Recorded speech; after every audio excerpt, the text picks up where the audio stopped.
Hi everyone, welcome back to another video. It is a really beautiful afternoon and I am just outside in the garden just doing a little bit of a walk around just to kind of monitor how everything is going. I like to do this pretty much daily, come for a walk in the garden and see how everything is growing, and doing regular checks just really allows me to keep an eye on how just quickly the plants are growing, but also if anything is going wrong in the garden. And today I just wanted to go through some of the common pests that I have in the garden, and just talk through a few things about what I'm doing about it. So I'm sure, as you all know, we garden completely organic here. We don't use any herbicides or pesticides or spray or anything. We do everything completely organic, and that just really allows me to connect to my natural environment a lot better, and I can just start to really understand what plants do and don't need in this area. Pretty much ever since I have started gardening, I have done so organically. There are just so many different benefits for organic gardening. Mainly the first one is you actually know exactly what is going into your food. A lot of the times when you buy things that have been sprayed, you just have no idea what farmers have been using, and just the overall taste of homegrown organic food is just nothing can compare to it, in my opinion. Often it's used in permaculture. I don't really know anyone who follows permaculture principles and heavily uses synthetic fertilizers or spray to combat insects. And yeah, I could go on and on about the benefits of growing organically, but that's not really what this video is about, although it's very much linked. But this one, I just want to show you an update on how some of the plants are going with the pests that I have around.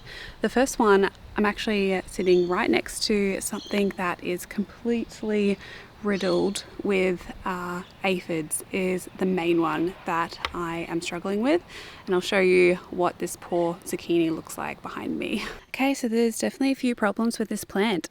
One of the other things that is wrong with this is that it has a lot of powdery mildew on it. You can kind of see those white little spots there.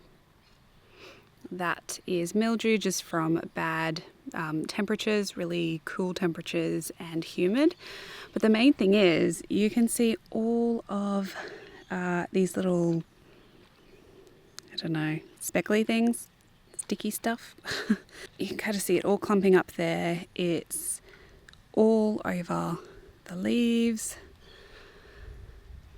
We've got some ladybugs trying to attack it, although this is actually not one of the good ladybugs, unfortunately. And it just overall really affects the plant health. You can see that zucchini didn't really work out okay. And yeah, the plant just really doesn't look that healthy. Also on my corn, I have noticed some aphid pressure, which I've never had before on corn. See, it's a bit hard to see with the light, but you can kind of see it all up and down the plant kind of flower, I suppose. And I have noticed some actually in the cobs as well.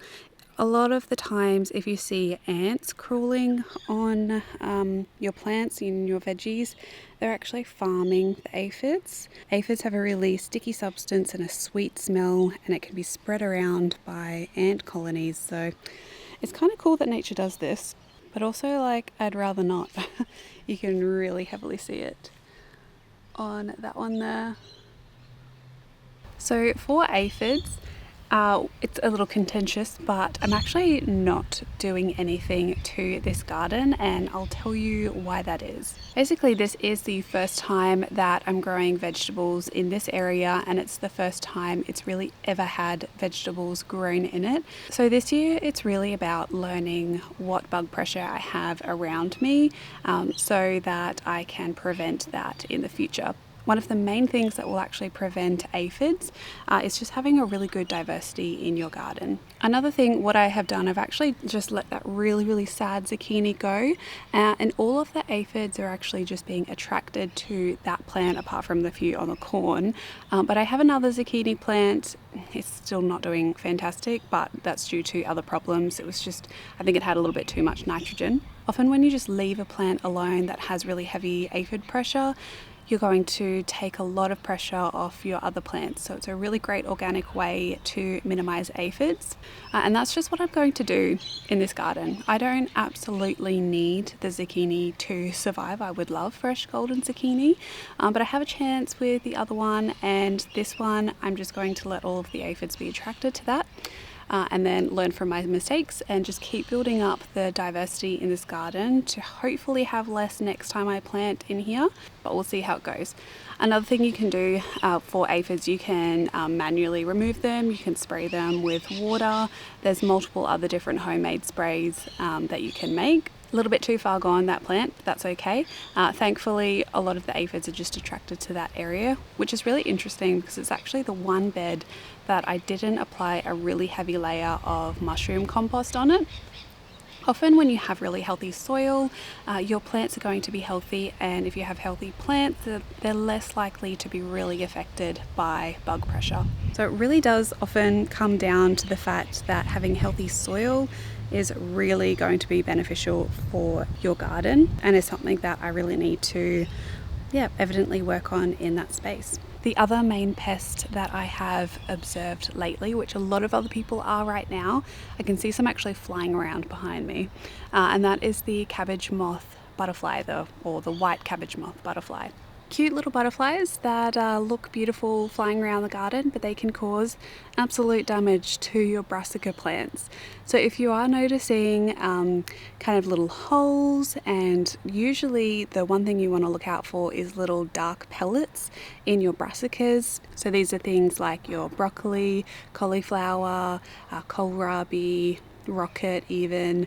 You can notice little black or dark pellets. That's often the caterpillar poo that comes from after the cabbage white moth butterfly lays its eggs, and then they hatch into little green caterpillars. I'll put an overlay of what one looks like because I've been picking them off throughout the garden, and it's something that I just come out here daily and I manually remove them. That is how I am treating them. Some of the plants are definitely a little bit more impacted than the others.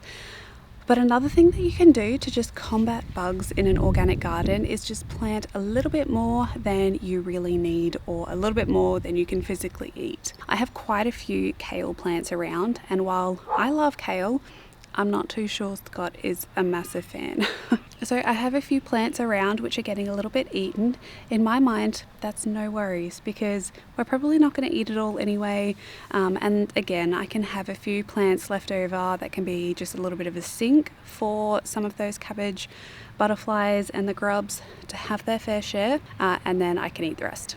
They're not really too badly impacted, a lot of the plants, which is good, and I really don't mind a few holes in my plants. I don't need things looking absolutely perfect, so I'm willing to sacrifice a few of the leaves. Often if you get on top of them really quickly, and you can also pick off the eggs, which is what I've been doing every few days. Typically, I think they hatch the caterpillars after 3 to 4 days, I think. So once you see some eggs, you can pick them off straight away. And I usually do it every 3 days, and mine have been looking pretty good. There's a few that have holes on them, but again, I'm okay with that. Another thing, if you're really worried about it, you can grow brassica varieties that are purple. The butterflies and the caterpillars are less attracted to these varieties. So I've noticed my kohlrabi is not being touched by the green little caterpillars, which is really great. So you can grow things like purple cabbage, purple kale, purple kohlrabi. There's so many different types of purple brassicas. If you are in an area that you have really bad problems with the cabbage grubs and the cabbage butterfly laying its eggs. Another thing I have never dealt with before but I'm dealing with in this garden is slugs. I posted an Instagram story the other day of this mammoth slug, which turned out to be a leopard slug, I think, and figured out that they're actually carnivorous.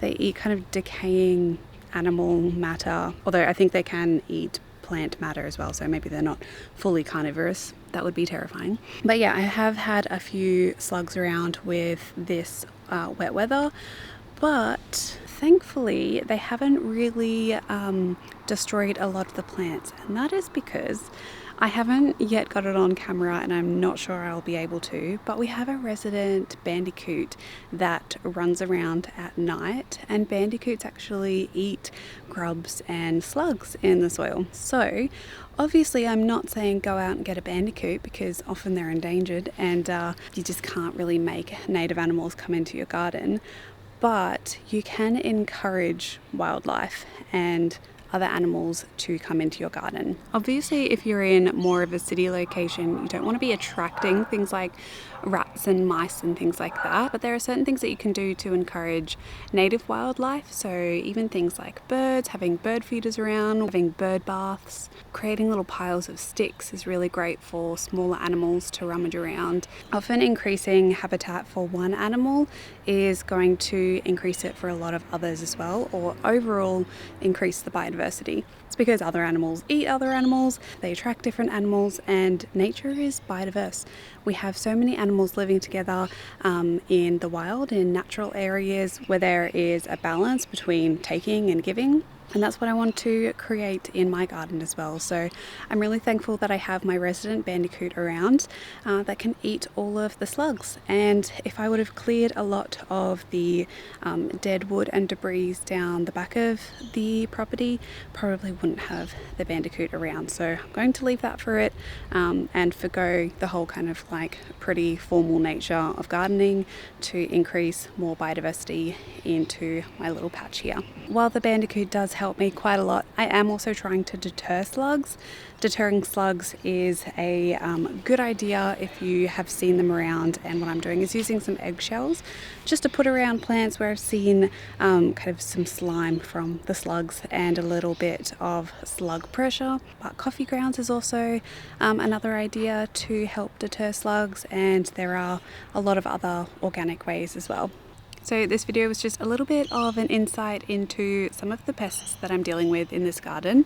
Organic gardening, you just really have to expect it and just learn from it. Don't act quickly just to remove the bug or remove the grubs, but think about why it might be there, and often you can learn a lot why bugs and why pests are in your garden and around in your landscape. Then working towards why they might be there and fixing the root of the problem is going to be a lot more beneficial than just going quick to spraying and then having to do that every year when they come back. So this video is just really to appreciate everything that happens in your garden. It's happening for a reason, whether it might be lack of diversity in your garden or something is imbalanced in your soil. You can see I have interplanted the garden with so many different random things, with both flowers and herbs and vegetables, and this is because I don't have the goal of mass production in this area. I have it more as a place that is beautiful, but also that everything can work together to create a lot of biodiversity, to encourage not just pests but other bugs that can help counter the bugs that eat my crops, and to not get completely disheartened when things start to eat your plants, because if you're an organic gardener, it's gonna happen. So I really hope you enjoyed this video, learnt a little bit about what pests I have around in the garden. I'll keep you updated with how everything goes and whether I do end up getting a zucchini or not, or whether we can make some kale chips with the kale. I'm sure we will. You just need to stay positive in the garden and slowly work on different solutions that is going to increase biodiversity and just the resilience of your garden. So thank you so much for having a walk around in the garden with me this afternoon. Make sure to, if you are interested, you can check out my Patreon page where I share a lot more extra bonus content over there, where I've started uploading a few different vlogs and we've got a group chat and it's a really nice community. But if not, I hope you enjoyed this video here and I hope you will join me for the next one. Thanks for watching and happy gardening everyone. Bye.